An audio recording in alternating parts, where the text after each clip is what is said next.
Alam mo ba na meron tayo natagpuan na tindahan ng refreshing fruit salad at nagtatamis ang mixed fruit? Nasa halagang 80 to 90 pesos ay sulit mo na nga matitikman. At kung mahilig ka naman sa mangga, sa halagang 50 pesos ay meron din sila niyan dito. Sabayan mo pa ng pangmasa at patok sa mga kabataan na cheesy corn. Nasa halagang 20 to 50 pesos nga lang ay kising-kisi mong matitikman. At dito lang pala yan sa may tindahang walang pangalan pero binabalik-balikan. Na located sa Magsaysay Ibabaw, Corner Balicer, South Signal, Taguig City. Hello, madam. Magandang nga po. Ano pong pangalan nyo? Hi po, ako po pala si Achi. Achi. Opo. Ano po yung mga tinitinda nyo dito? Tinitinda po namin, may mangga po kami. May mixed fruits po, pure fruits po ito. At saka ito po, fruit salad. Nagre-range lang po na ng 50 to 90 pesos po. 50 to 90? Opo. Yan. Bukod po dyan, meron pa po kayong binibenta? Meron pa po, sir. Ito po, may cheesy corn po kami. May Cheesy 20 corn? pesos po. Yes po. Magkano Sweet po corn. yan? May 20 pesos po at saka 50 pesos overload na po. Overload? Opo. Yun.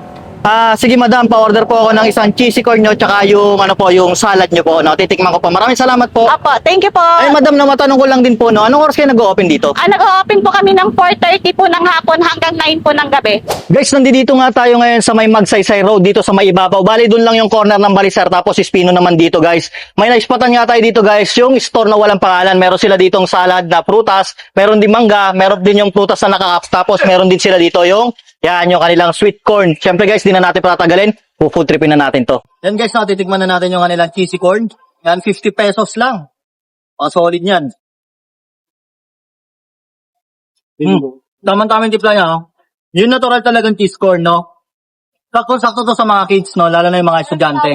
50 pesos lang. At meron din sila nito yung maliit, no? 20 pesos. Nope. At ngayon, guys, titikman din natin yung kanilang fruit salad. Ito, guys, no? Literal to na fruits. Eh, no? Kitang-kita nyo naman. Kung nagda-diet ka, tapos kailangan mo ng energy kasi may tamis na to, no? Sulit to.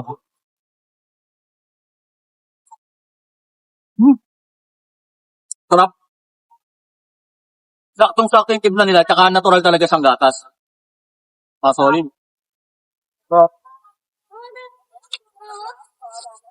Sa halagang 90 pesos, guys. Panalo na siya. Tsaka refreshing talaga. Sarap. At syempre guys, kung galing naman kayo sa jogging yan, dyan sa Arca South, no? Kung gusto nyo yung natural lang pang diet, ayan, meron sila dito, nakakap na yan. Yan, fruits, yan, mga fruits. Tapos, kung mahilig naman kayo sa mangga, o naglilihi kayo, meron din sila dito. Manggang kalabaw, meron na yan kasamang, yan, yung papuong, 50 pesos lang yan. So, ano pang hinihintay nyo guys? Dayuin nyo na to. Dito lang ulit yan guys, sa may Magsaysay Road, dito sa may Ibabaw. Bali dyan lang yung Maming Galaw sa tabi niya. Tapos dito yung Balicer, corner lang yan. Yan guys, no? Dayuin nyo na to, panalo dito. Ops guys, bago ka mag-scroll, naghanap ka ba ng healthy kape? Bakit hindi mo subukan tong Santon Gold Coffee Mix na merong glutathione at collagen? At ang maganda pa nga dito guys, dahil meron tong mangustin, moringa at spirulina at ang ginamit ditong pampatamis ay natural stevia. Kaya kung naghahanap ka ng healthy kape para sa magandang gising araw-araw, itry mo na tong Santon Gold Coffee Mix.